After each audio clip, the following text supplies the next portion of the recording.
Welcome to your journalism portfolio creation, and here's a video to help you do this in Google Sites. So we're going to use Google Drive and Google Sites to get going on this. So if you want to open up a browser, preferably in Chrome or Firefox, and head and sign into your Google account. So I'm already signed into my account. I'm going to go to My Drive, and right now I'm going to create a folder for this class so I can put items in this folder. Call it Journalism 1320, so Winter 2024 for this particular one. I'm going to create this folder so we can put items in here for Google Sites later on. But before we leave this site, we want to sort of get this shared with me. So you want to share this site in order to make it easy for me to view your Google Sites with all the documents that you're going to pick for your portfolio. So we want to scroll down to those three dots, go to Share, then click on Share, and you're going to share it with me. And my Gmail address is nchaldane@gmail.com. That's who you want to share this with. That way, later on, when you put a Google site together, I can view all these documents. So we're going to put all the documents that you created for this class, the 4 you want me to grade and the ones that you've revised, your final sort of professional assignments, you're going to put them in these folders, and it's going to make it easy for me to grade them and sort of look at them in your Google site. So once you sort of do that, share that folder with me, nchaldane@gmail.com. You're going to sort of sit done, and you're going to have to share that. Now we're going to open that folder, and in this folder we're going to drop in the documents that you want to put in your portfolio. So this portfolio calls for 4 documents, so I'm putting in the 4 sort of assignments that I did for class, the professional ones, and these assignments are the ones that I've revised and spent time looking at. So now they started out as Word documents, and now they become, or will become, Google Docs. And again, this makes it easier to put a Google site together. So we're opening these up to make sure that they are visible. Now that is now a Google Doc. And we'll do the other one, and that'll become a Google Doc as well. All right, so we've got the 4 documents in there that we want to sort of put in the portfolio. They're all taken care of. So now I'm going to create a new sort of tab, and I'm going to type in the magic words, which are website.new. Again, I'm in Chrome or Firefox, and it's going to bring me right to Google Sites. That way I don't have to search for it. It's kind of buried in sort of that list of Google sort of suite items that's available in Google. All right? So you're going to create a text box first, and in this text box you're going to sort of do the reflection for the portfolio. And you're going to first talk to me about why did you select these 4 assignments as opposed to the other ones that you've done for class. So spend some time talking about why it was easier to put these together. Maybe you gathered better information, better quotes, the revisions were easier. Then tell me what you learned in the class. So use some of the vocabulary. We learned a variety of techniques from inverted pyramid, press releases, delayed lead, list technique, Wall Street Journal method. Then I want you to tell me what grade you deserve and why. Working hard is not reason to get an A. You learn things, you put together, you were able to revise, you put together stories.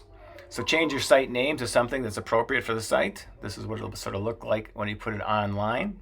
And you may want to change your page title to whatever you want to call your portfolio. There you go. So now you've got a name and title going on for the site and everything going on.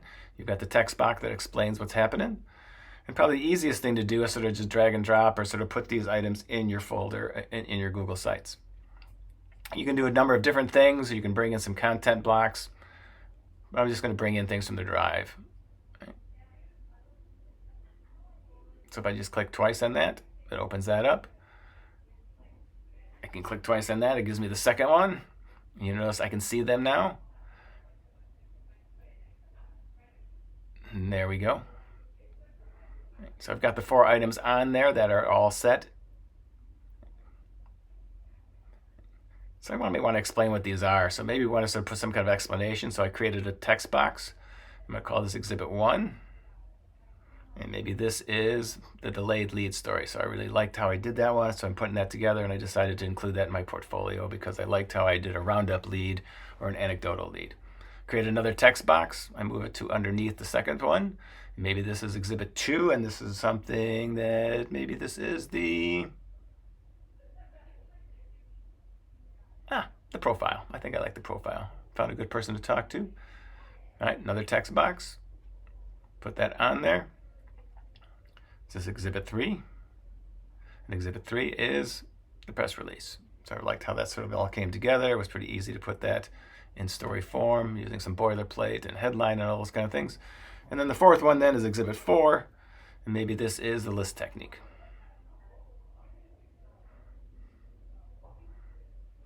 So you're going to pick the 4 assignments and revise those and put those together, and you're going to put those in a portfolio. And the portfolio is going to have a reflection that sort of talks about why you chose those, what you learned in the class, and what grade you think you deserve and why. I'm going to give this a little more specific name because this is actually what's going to be in the URL, the address. And I'll let you know if it's sort of someone else already has that address on there. Right? So we like the way it looks. We're going to publish it. You notice at the top, this is what it's going to look like. So it's going to be that sites.google.com/view/ and then whatever you call it. Obviously, my total is not going to fit because it's a little too long. Right? Anyone can view it. You can manage that if you want. If you just want me to view it, you can also sort of request that it doesn't show up in any kind of search. And after the class is over, you can just sort of delete your portfolio if you want, or do whatever you wish with it. Right? You're going to publish this. And then it goes live as soon as you do that. And now it's on the web, so you can view it. So you can preview it right there. Take a look at what it looks like. Sort of review that. And what you might want to do is go to another browser or sign out of Google and then see if you can call up that site outside of Google to make sure that you can view the documents in there. And you might not be able to because you maybe didn't share them with just everybody. All right, so this is the portfolio. This is what you're sort of creating for the class. So good luck with all this, and I hope you enjoy putting this together. Again, make sure you revise the stories based on feedback and what you've learned in the class. Good luck.